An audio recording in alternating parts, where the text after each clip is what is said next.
Distribuição Europa Filmes do Brasil. Versão brasileira Lip-Sync, São Paulo. História das religiões.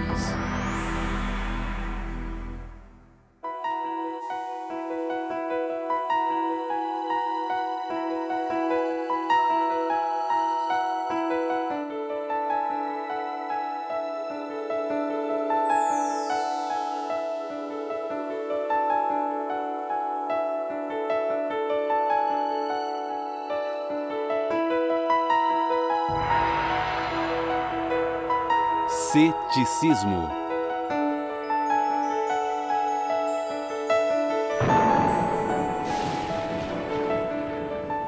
Toda a história escrita pode ser vista como uma tentativa de se entender o mundo e o cosmos. Entender nosso lugar em meio a forças formidáveis e por vezes desconcertantes.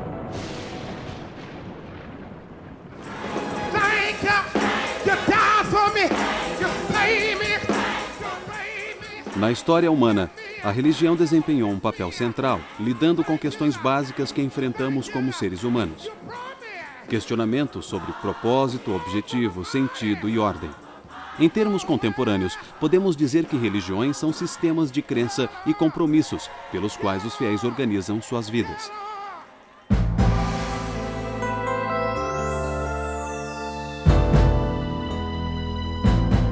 Na época atual, as realizações da razão e da ciência superaram em muito as expectativas e os sonhos daqueles que viveram há 1 ou 2 séculos.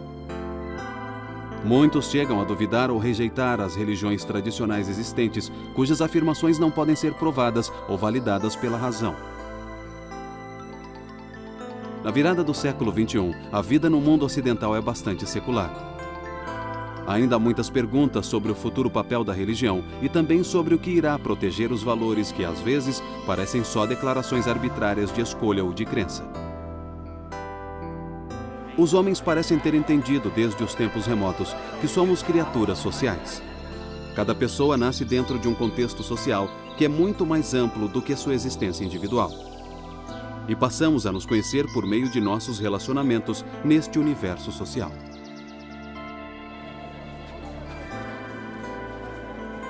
Todas as sociedades antigas de que temos conhecimento compreenderam a si mesmas como uma representação da ordem cósmica. Quando falamos em ordem cósmica, estamos dizendo que o universo é um todo coerente no qual cada parte está ligada às outras partes. Acreditar no cosmo é acreditar que tudo no mundo ou em nossa experiência do mundo é parte de uma estrutura maior. Podemos dizer que o cosmo tem um propósito maior bem além do destino de vidas individuais.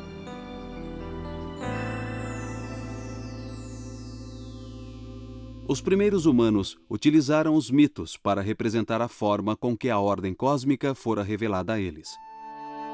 Por mito, não entendemos uma fabricação deliberada ou farsa, mas sim uma história que declara alguma verdade sobre um aspecto da existência. Virtualmente toda religião, através dos tempos, exigiu a submissão de seus seguidores a algo maior do que eles próprios. Por exemplo, os antigos povos da Mesopotâmia, onde hoje é o Iraque, acreditavam que a fonte máxima de autoridade era Anu, o pai dos deuses. Para os mesopotâmicos, Anu era o mesmo que o céu. Anu era parte da ordem cósmica. As religiões populares da antiga China, do Japão e da Índia também viam várias formas de divindades na natureza. A maioria das culturas orientais e ocidentais tem alguma noção do que seja a ordem cósmica. Nem sempre configuraram ou estruturaram da mesma forma. No entanto, pensaram em nossa vida e na natureza como algo, digamos, ordenado. O ceticismo abordou essa questão. A partir do nível mais básico, levantou a questão se podemos sequer falar em ordem ou propósito do universo ou da vida. Parece que poderíamos muito bem aprender uma lição com o Oriente, para aplicá-la ao Ocidente. Em chinês, existe a palavra Li. Li se refere a princípio ordem, modelo. Os chineses fazem uma analogia com os estriamentos existentes no interior de pedras preciosas, como existem na mais fina jade. Quando observamos contra a luz, vemos essa ordem. Está lá, mas não se pergunta de onde veio isto, como foi criado e quem o criou. Da mesma maneira, por analogia, os chineses percebem a ordem e o propósito da vida, mas eles não questionam. Mas no Ocidente, isso levou a muito ceticismo. Os hebreus introduziram uma ideia nova e significativa quando afirmaram que a ordem cósmica é transcendente. Eles disseram que Deus está, de alguma forma, além ou por trás da superfície visível da nossa experiência. Para os hebreus, os céus não são o mesmo que Deus. Os céus são criados por Deus e simbolizam o poder e o significado de Deus. Os antigos hebreus já desenvolviam ideias religiosas bem antes de surgir a filosofia ou a lógica formal.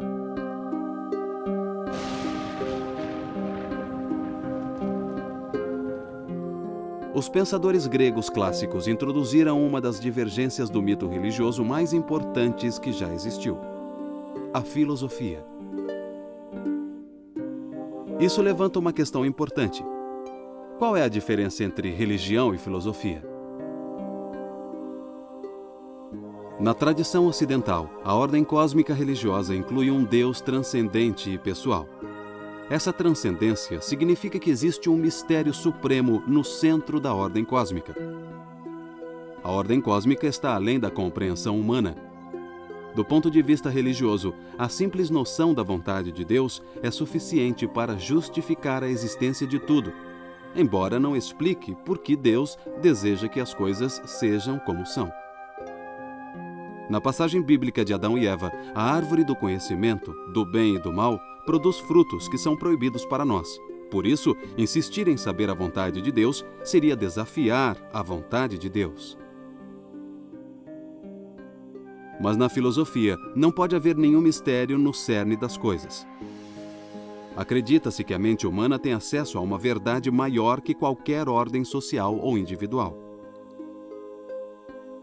Na obra intitulada Timeus, Platão afirma que a descoberta da filosofia deu às pessoas a capacidade de compreender a ordem cósmica. Se jamais tivéssemos visto as estrelas, o sol e o céu, nenhuma palavra que descrevesse o universo poderia ter sido proferida. Mas agora, a visão do dia e da noite, os meses e os ciclos do ano criaram os números e forneceram o conceito de tempo e o poder de indagar sobre a natureza do universo. E daí então surgiu a filosofia, um bem maior do que qualquer bem que jamais foi ou será dado pelos deuses aos homens mortais. Apesar de Platão dizer que a filosofia foi dada ao homem pelos deuses, ele entende que o homem tem o poder de questionar a ordem cósmica e talvez até de compreendê-la.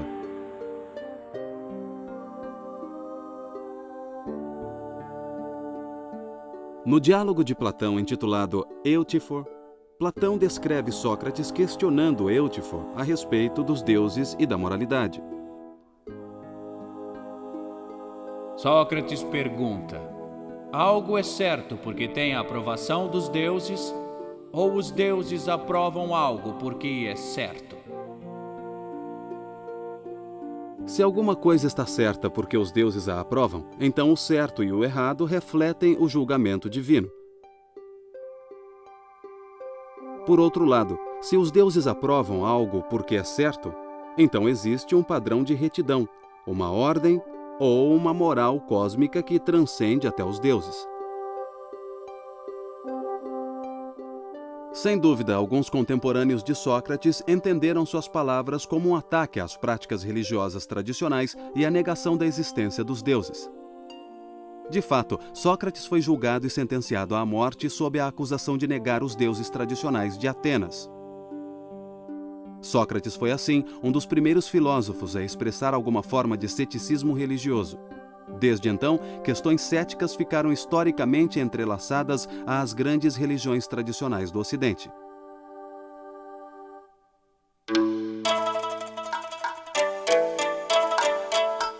Enquanto isso, o grande pensador chinês Confúcio lançava as fundações de uma revolução similar no pensamento chinês. Por volta do século VI a.C., Confúcio rejeitou a mitologia e a superstição da religião popular tradicional chinesa. Ele pedia mais atenção aos valores sociais e humanísticos de reciprocidade e apreço pelos outros. Numa conversa entre Confúcio e seu discípulo favorito, Tzulu pergunta a ele como se deve servir às almas e aos espíritos. Confúcio responde: se não aprender a servir ao homem, como espera servir aos espíritos?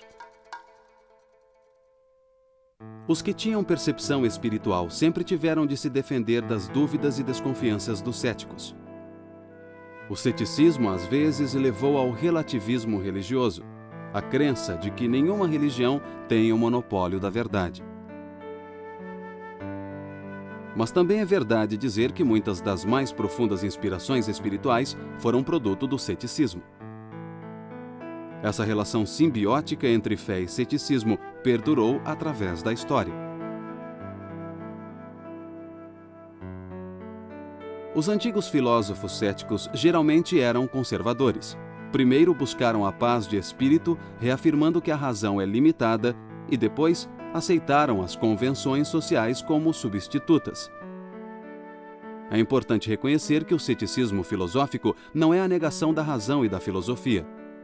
É a reação contra o que é tido como excesso de pretensão em relação à capacidade da razão autônoma.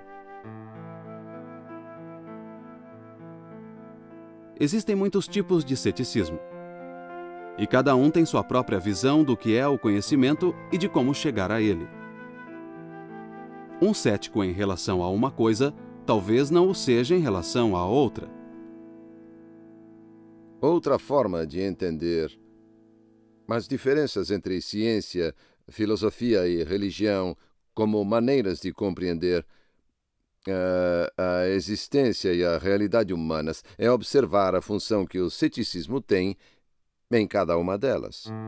Como a ciência aplica o método cético de fazer perguntas, de buscar conhecimento, o resultado acaba sendo quantificado. E o tipo de questão que a ciência responde lida com a natureza daquilo que chamamos de verdade, ou conhecimento da realidade em coisas mensuráveis. Por outro lado, o ceticismo aplicado à filosofia sempre buscou duas outras coisas, não apenas o tipo de verdade associada ao conhecimento do mundo, mas buscou responder sobre o bem ou o mal, o que é bonito ou o que é feio. Então, quando lidamos com a bondade e a beleza, estamos tratando do que não pode ser posto em fórmulas quantificáveis. Assim, particularmente no início, existiram certas afinidades entre a filosofia e a ciência que as separavam da religião. É um pouco simplista, mas podemos dizer a esta altura que a religião é um esforço para entender o universo em termos sobrenaturais e a filosofia e a ciência em termos naturais. Os antigos hebreus acreditavam que uma ordem cósmica benevolente criada instantaneamente cumprirá os desígnios de Deus no final da história. O cristianismo adicionou 3 coisas a essa noção: o conceito de pecado original, a crença na reencarnação divina de Jesus Cristo e a expectativa de que a raça humana será redimida por meio da Igreja. Mas se a ordem cósmica é divina e benevolente, como o mal pode existir no mundo? Segundo alguns estudiosos, uma religião só fará sentido se aceitarmos suas doutrinas na presença de uma criança à beira da morte. Ou seja, precisamos entender por que um inocente sofre. No século IV d.C., Santo Agostinho foi um dos cristãos mais eminentes a tratar dessa questão. Ele o fez utilizando categorias filosóficas gregas para expressar os ideais e princípios cristãos. Agostinho não reduziu o cristianismo à filosofia. Ele tentou utilizar o poder da filosofia para esclarecer o cristianismo. Segundo Agostinho, o mal não faz parte da ordem cósmica. Ele habita o mundo porque Deus deu à humanidade a liberdade de escolha. Agostinho afirma que o exercício de nossa liberdade seria inútil se não tivéssemos que superar nossa capacidade de autodestruição. Ao contrário de Deus, os humanos são imperfeitos e podem escolher o fracasso ou tomar decisões que não combinam com a nossa salvação. Cristãos como Agostinho não estavam sós ao tentar articular a inspiração religiosa por meio das categorias da filosofia grega clássica. Tomás de Aquino foi um monge dominicano do século XIII que teve grande influência sobre o pensamento da Igreja Católica moderna. Como cristão, Aquino afirmou que a ordem cósmica transcendente realmente existe e que o indivíduo pode alcançar essa ordem através da Igreja.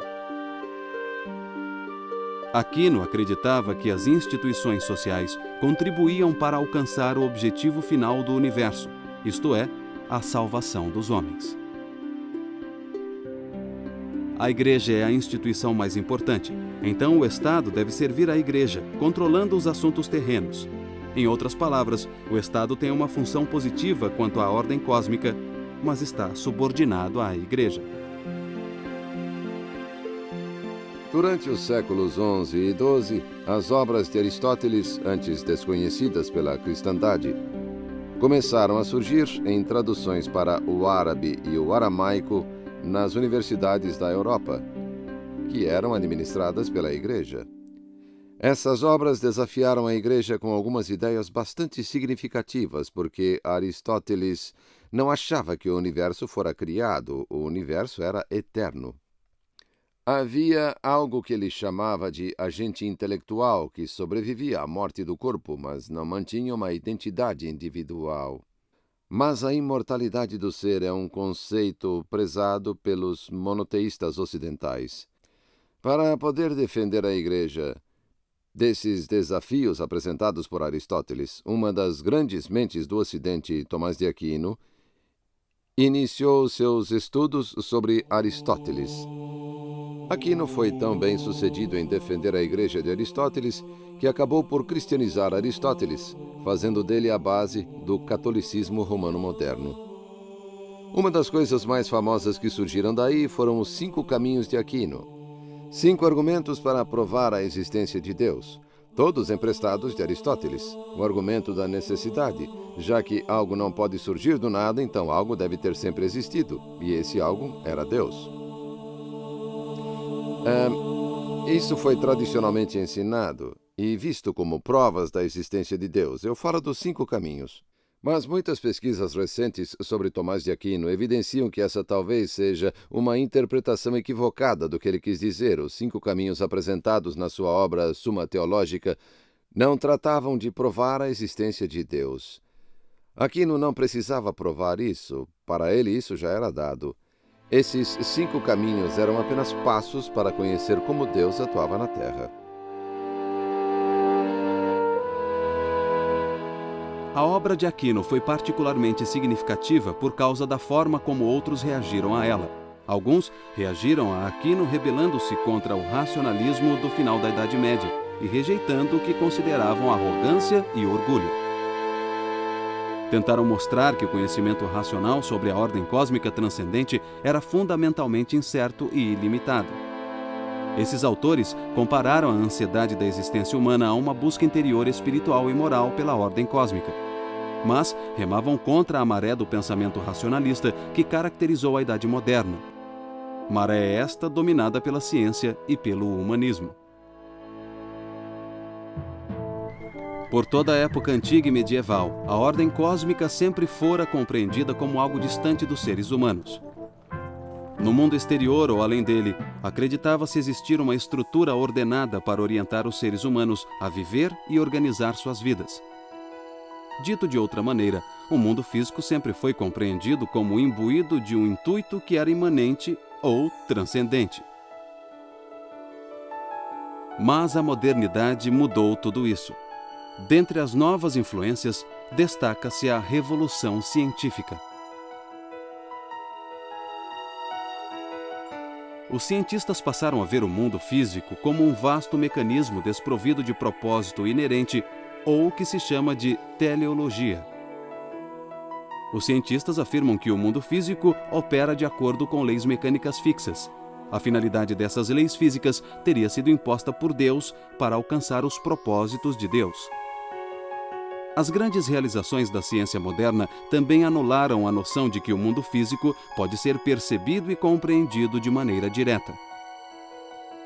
Por exemplo, o astrônomo polonês Nicolau Copérnico, Copernicus em latim, demonstrou que a Terra girava ao redor do Sol. Isso desafia nossa percepção diária de que o Sol gira ao redor da Terra, nascendo no leste e se pondo no oeste. Copérnico afirmou que a Terra gira em torno de seu eixo, criando a ilusão de que o Sol se move ao redor dela. O conceito de movimento e de como ele é percebido precisou ser reinterpretado. Em especial, agora parece que o movimento precisa ser medido em relação ao observador. Outras mudanças tornaram os pensadores modernos cientes ou conscientes de que muita coisa depende da perspectiva do observador. A arte renascentista retratou essa nova consciência. As viagens de descobrimento também levaram as pessoas a se entender e a entender o mundo de modo bem diferente. Antigos textos de céticos foram redescobertos, e isso mais tarde reacendeu outros argumentos sobre perspectiva. Sem confiança em um propósito ou objetivo externo, ou significado no mundo, muitos pensadores decidiram vasculhar seu íntimo em busca da ordem cósmica. René Descartes reagiu à crise do ceticismo moderno, afirmando que a ordem cósmica é compreendida internamente, mas que tenta utilizar princípios intelectuais para provar que o entendimento interno vem de um Deus externo e transcendente. Descartes acreditava ser possível, a partir de princípios intelectuais internos, chegar à verdade. Ele argumentava dizendo que podemos duvidar de tudo, exceto da dúvida. Descartes traça os seguintes passos lógicos.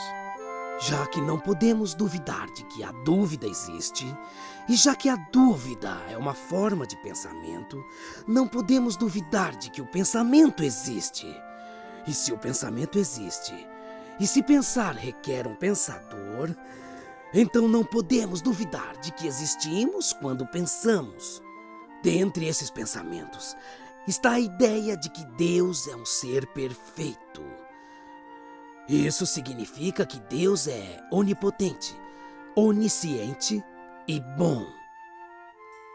Essa ideia de Deus não vem da experiência.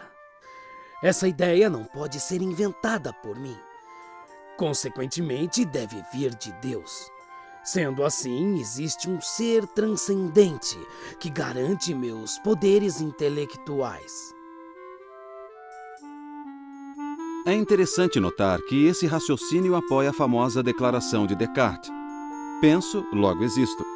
Nós também devemos notar que um aspecto crucial do argumento de Descartes é supor que um efeito só pode ter propriedades que derivem de sua causa. Logo, somente um ser perfeito pode originar a ideia de perfeição.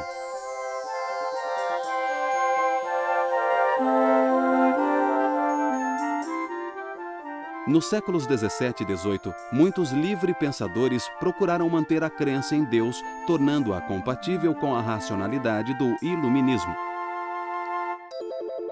A alternativa mais radical à crise do ceticismo na modernidade ainda opera dentro da estrutura religiosa e afirma que nós alcançamos a ordem cósmica internamente e que esta ordem cósmica não é uma estrutura externa. Daí talvez venha toda a implicação religiosa da modernidade. Deus não é uma estrutura externa.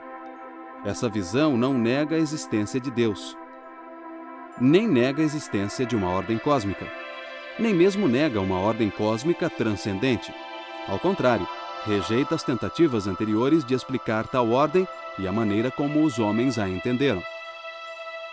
Essa visão procura capturar internamente a ordem cósmica que é prática ou moral, ao invés de teórica ou intelectual. O mais notável advogado desse conceito moral da ordem cósmica foi o filósofo prussiano do século XVIII, Immanuel Kant.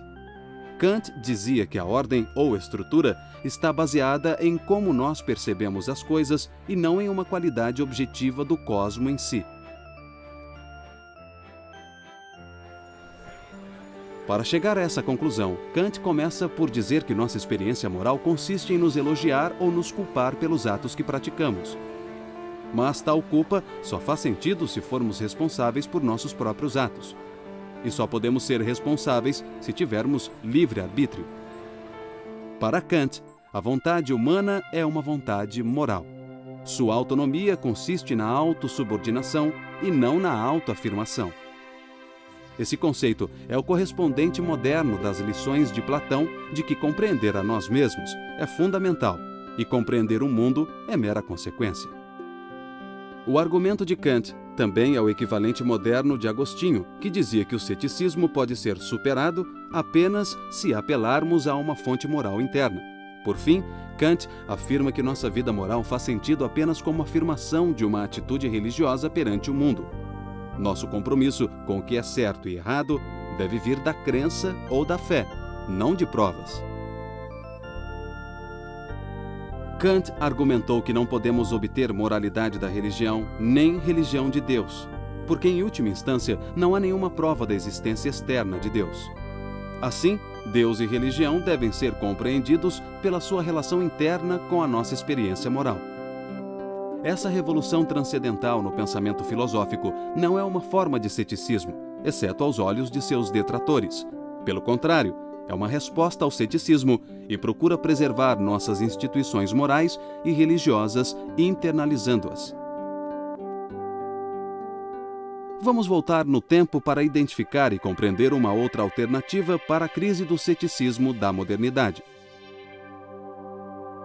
Novamente, a ordem cósmica é alcançada internamente, mas agora a ciência pode explicar como as leis da natureza fazem funcionar nossos processos mentais internos. A ordem cósmica é vista como puramente natural ao invés de transcendente. Essa perspectiva naturalista é a base do conflito moderno entre a religião e a ciência. Ou ao menos entre a religião e uma determinada concepção de ciência. Essa versão do que podemos chamar de determinismo natural originou-se no século XVII, a partir de argumentos céticos contra a religião. O surgimento da ciência moderna ameaçava não só as religiões ocidentais, como o islamismo, judaísmo, cristianismo, mas a religião em si, onde quer que ela existisse. Tivemos os avanços na astronomia que questionaram nosso lugar no universo em si. Também tivemos a antropologia que nos religou a espécies com as quais as religiões não achavam que tivéssemos ligação. Então, essas mudanças afetaram não apenas o modo como compreendíamos a Bíblia na civilização ocidental ou o Alcorão, mas também como os chineses e os indianos compreendiam sua fé também. Os desafios impostos às crenças miraculosas surgiram por toda a parte. Considere, por exemplo, os avanços da psicologia. E como a psicologia olhou dentro de nós e afirmou que a crença religiosa era essencialmente uma questão de atender aos nossos desejos. Por que rezamos? Rezamos porque não acreditamos ter controle sobre nossa vida. E assim, esses eram desafios céticos colocados pela ciência. Todas essas mudanças surtiram profundo efeito no mundo da religião. Entre os primeiros efeitos dessas mudanças estava um poderoso movimento racionalista que ficou conhecido como Iluminismo. Muitos pensadores então adotaram uma visão otimista e segura de que o poder da ciência e da razão finalmente poderia derrotar os males da condição humana. A religião falhou em vencer essa batalha e agora a ciência parecia capaz de chegar à vitória. O que os estudiosos chamaram de projeto do iluminismo era essencialmente uma tentativa de definir, explicar e controlar a condição humana através da tecnologia científica. Este era um aspecto importante da reação científica à crise do ceticismo na modernidade. o iluminismo tentou suplantar a religião e a filosofia por meio da ciência newtoniana. Todos os outros fundamentos intelectuais foram banidos de sua maneira de ver e explicar o mundo. Essa nova perspectiva é conhecida como cientificismo ou cientismo. Aqui, a natureza é vista como um sistema autocontido, que se autoexplica sem precisar recorrer a nenhuma outra fonte. Para um cientista, a ordem cósmica é imanente, está na natureza.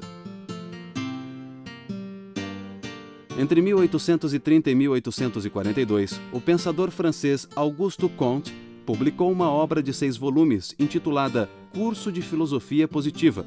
Nela, Comte apresentou uma nova ciência que ele chamou de sociologia e um novo ponto de vista que ficou conhecido como positivismo.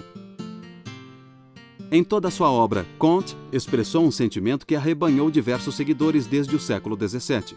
Ele disse que, já que os métodos das ciências físicas eram tão bem-sucedidos, por que não abandonar todos os outros métodos e aplicar o raciocínio científico a todos os nossos empreendimentos? Esse programa positivista do século XIX é uma força poderosa até hoje. Na economia e na ciência política, dá-se muito mais atenção aos assuntos quantificáveis do que aos não quantificáveis. Muitas disciplinas têm procurado se alinhar com as ciências naturais, distanciando-se muito dos esforços mais filosóficos e menos mensuráveis.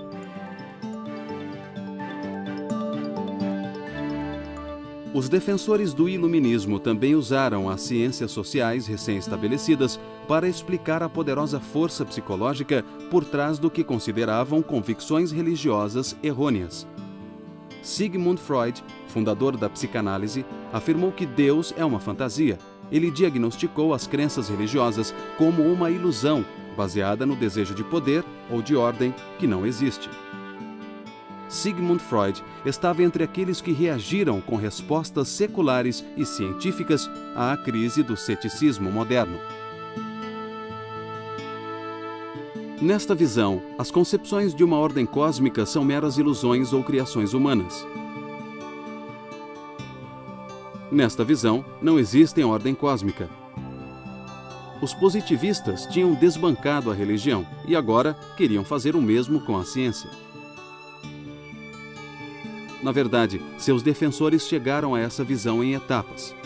Primeiro, pode-se dizer que mesmo se houver uma ordem cósmica passível de ser descoberta pela ciência, não há razão para crer que tal ordem seja benevolente para com os seres humanos. Aqui, Nietzsche e Darwin entram na história. O conceito de evolução de Darwin minou a visão de que Deus criou o universo em benefício dos seres humanos. A natureza de Darwin não é um sistema de leis atemporais com padrões repetitíveis projetados para nossa preservação, intervenção e manipulação. Darwin disse que a natureza evolui de um modo que envolve tanto destruição quanto criação. É inegável que uma das principais controvérsias hoje está entre a evolução e a criação. Eu argumentaria que, se ambas fossem compreendidas corretamente, não estariam necessariamente em conflito entre si. A crença na criação que se encontra no Gênesis não é uma explicação sobre como o universo surgiu. Explica o sentido e o propósito. Em outras palavras, o que a religião nos diz é por quê e o que a ciência nos diz é como. Em primeiro lugar, o que lá é considerado dias podem ser milhões de anos. E os processos pelos quais a inteligência humana surgiu e tornou-se parte do universo através da evolução é algo que não foi feito em dias ou então instantaneamente, mas que demandou milhões de anos. Friedrich Nietzsche, o filósofo alemão mais influente da última metade do século XIX, interpretou a ordem moral de Kant à luz de Darwin. E deu mais uma guinada. Nietzsche disse que a ordem transcendental é de fato uma criação humana e que mesmo as noções de natureza e ciência foram criadas pelos homens. A expressão mais famosa de Nietzsche é a mensagem de um de seus personagens, Zaratustra, que diz: Deus está morto. Nietzsche rejeita a existência de qualquer realidade transcendente e diz que o conceito judaico-cristão de Deus é uma mentira que não merece nenhum crédito. A morte do Deus, observa Nietzsche, pode ser lenta. Seu impacto pode não ser sentido de imediato mesmo por aqueles que a reconhecem. O hábito da crença religiosa pode perdurar entre os incultos. O fervor religioso pode até mesmo aumentar devido à crescente ansiedade com as consequências dessa perda. Mas Nietzsche está convencido de que a visão religiosa do mundo e os valores religiosos estão em decadência. E adverte que seu colapso conduzirá a uma crise de magnitude sem paralelos. Assim, ele anuncia o que chamou de advento do niilismo. O niilismo bate à porta. A crença em Deus como verdade se transforma em fé fanática. Tudo é falso.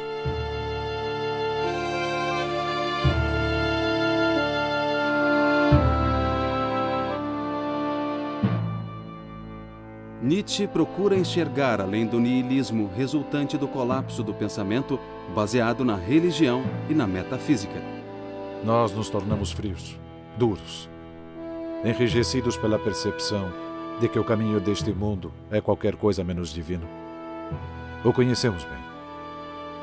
O mundo em que vivemos é ímpio, imoral, desumano.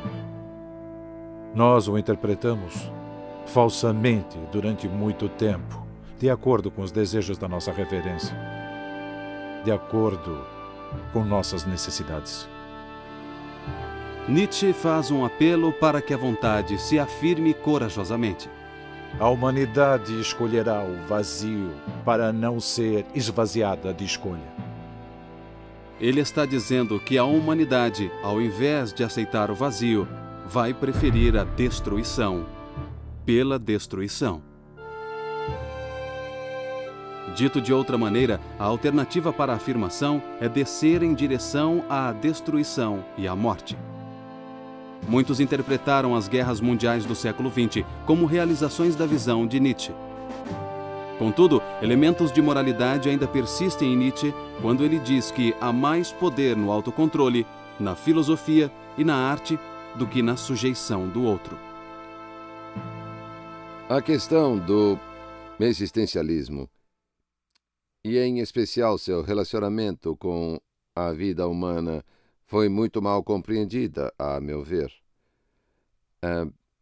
O existencialismo ficou estereotipado como uma concepção ateísta que acaba argumentando que a vida é absurda ou sem sentido.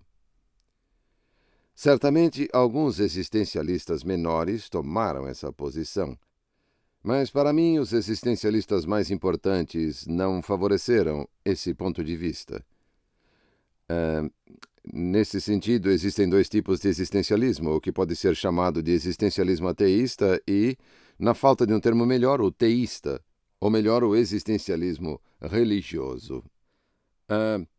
Os existencialistas ateístas ficaram mais conhecidos e essa é a razão do estereótipo. Mas mesmo esses existencialistas não diziam que a vida era totalmente desprovida de sentido. Como ateístas, eles argumentam que, como não há experiência transcendente na vida humana de um Deus ou divindade, nenhum sentido pode surgir daquilo que está além do homem. E a maioria argumentou que, como a natureza é neutra, o sentido, o valor e o propósito não podem vir da natureza.